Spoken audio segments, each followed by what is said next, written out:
February 4th, 1986 is a day that'll live in infamy.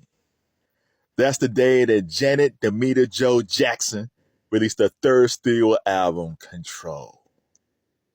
Included 5 top 5 hits. You see the smile on my face? I love Janet Jackson. I've always loved Janet Jackson. How you guys feel about Chloe Bailey in 2025? And Chloe Bailey's beautiful. That's how I feel about Janet Jackson in 1986, in 1989, in 1995, 2020. It doesn't matter what year. It doesn't matter what decade. I always gonna love Janet Jackson. But this album's fantastic. Here's her third album. She released 2 albums before that. She had the Janet album, was a beautiful picture of her in the pool. It had a couple of hits on that. Was 1982. Then she dipped with the Dream Street, the 1984 album.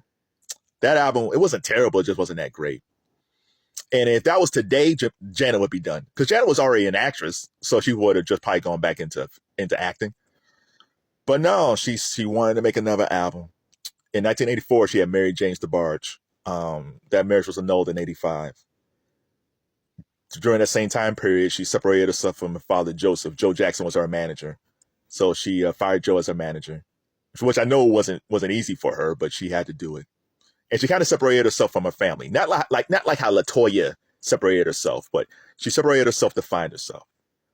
And if you look at that time period, like 85, when she was probably making Control, of course it was Michael. Michael was of the Jackson family. Michael's number 2. Jermaine was probably Michael's number 1. Jermaine was probably number 2. And Reby with Centipede was probably number 3. And Janet was a distant 4th. So all this stuff happened. She got rid of Joe on this stuff.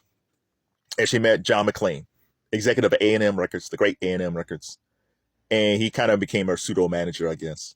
And he introduced Janet to Jim Jam and Terry Lewis. If Joe was still her manager, that would have never happened. And at the most, I think they figured if Control was as good as what Jimmy and Terry did with Alexander O'Neal or Sherelle or the SOS band, it's a hit. That's the bare minimum. If it's good as any of those albums, it would have been a fantastic R&B record, but it crossed over. And I think we need to owe some of that to Whitney Houston. Whitney Houston, when she first came out, I think they wanted her to cross over. It just didn't happen, but she was solid on the R&B charts. You Give Good Love, Saving All My Love for You. But once we get to How Will I Know, that thing became a monster on the pop charts. And when that hit, it opened the door for young female artists, R&B artists, to cross over. And this is where we get Janet and Jody Watley. It was just a fantastic time period. So shout out to Whitney Houston. I miss Whitney. And Janet was 20 years old when Control came out. 20! Can you imagine making an album this great at 20 years old? But she had such life experience going into Control, it made a lot of sense. So let's talk about the album.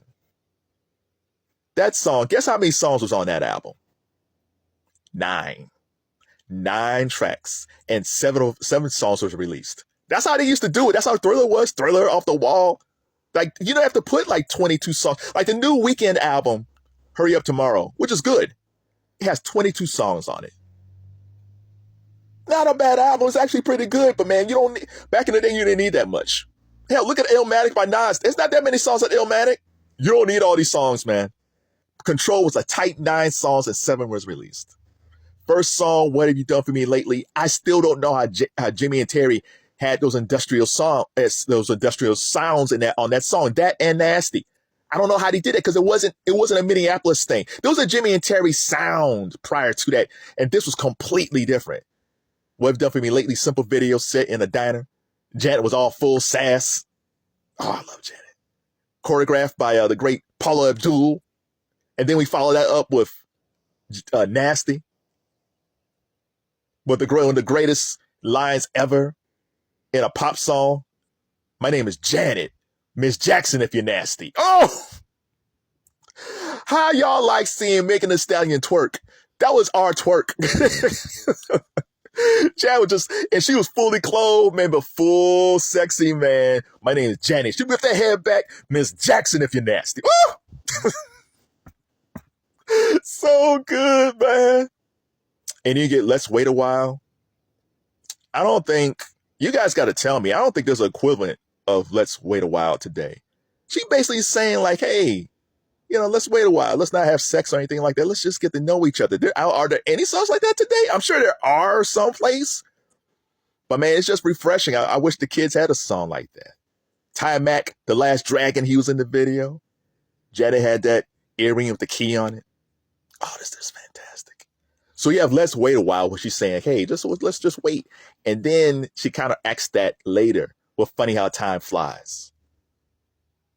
One of the sexiest, cleanest, sexiest slow songs you will ever hear. She was talking French in it. She was moaning in it. I wish there was a video. In some ways, I'm glad it wasn't a video. The only song I can think of that's prior to that it reminds me of is Love to Love You Baby by Donna Summer. That was just basically sex on wax. Go listen to that long version of Love to Love You Baby.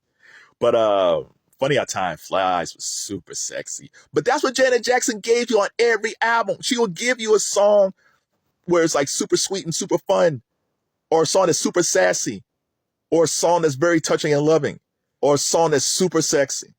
She of all any artists I've seen, you can look at her, it's like, oh my God, she's so sweet. Look how sweet she got the little cheeks. And then the next thing you know, you're tied up on the stage. Who does that? Janet Jackson, Damita Jo. So then we have Control, the Control video. Control on the album was already good because it had a pretty good Minneapolis sound to it. But that video is fantastic. You had a partial reunion of the time because it was a long form video. It was Jimmy Jam and Terry Lewis with Jellybean Johnson and Jerome Benton. It was beautiful, man. And you wish Morris Day was there. And the video was great because you hear elements of the time in there. You have elements of just different songs from Control in there. Oh man, the long version of Control is stupendous. And then we have When I Think of You. It's a fun video. Like every Janet album, you want to get a fun video. Just fun. When I Think of You on this album. Yep, you had All Right Later with Heavy D. Together Again. Escapade.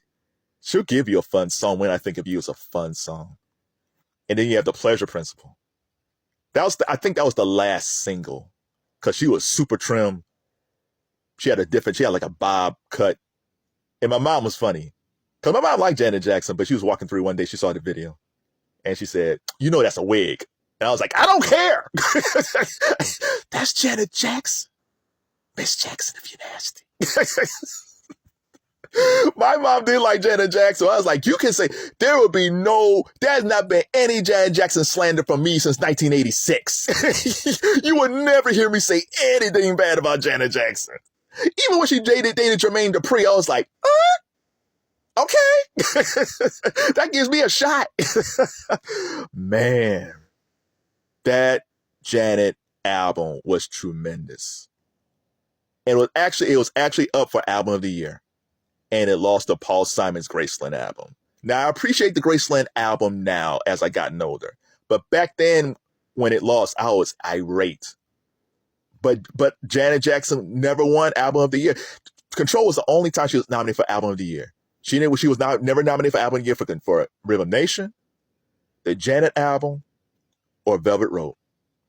There's a certain artist right now who got 4 of those awards. And none of her 4 albums comes close to what Janet did with her 4. In a lot of ways, Janet basically almost made her own, like 4 little thrillers. And in a lot of ways, like, because think about it. After Control, you kind of figure, well, there's no way Janet Jackson can top this album. This album's great. They come up with Rhythm Nation. And then after that, the Janet album. And then after that, Velvet Rope. Her brother Michael set the template with Off the Wall and Thriller. He showed her, like, you can make this album Off the Wall, which is great, and you can take it to another level. And Janet sustained that level for 4 albums deep. Probably a 5th, but at least 4 albums. So what's your favorite song from Control? It's hard to choose, man. I'm going to have to go with Funny How Time Flies. What have you done for me lately? And Nasty. And The Pleasure Principle. And Control. It's just all the 4. This album's so good. I love you, Damita Jo. Oh, I love Janet Jackson.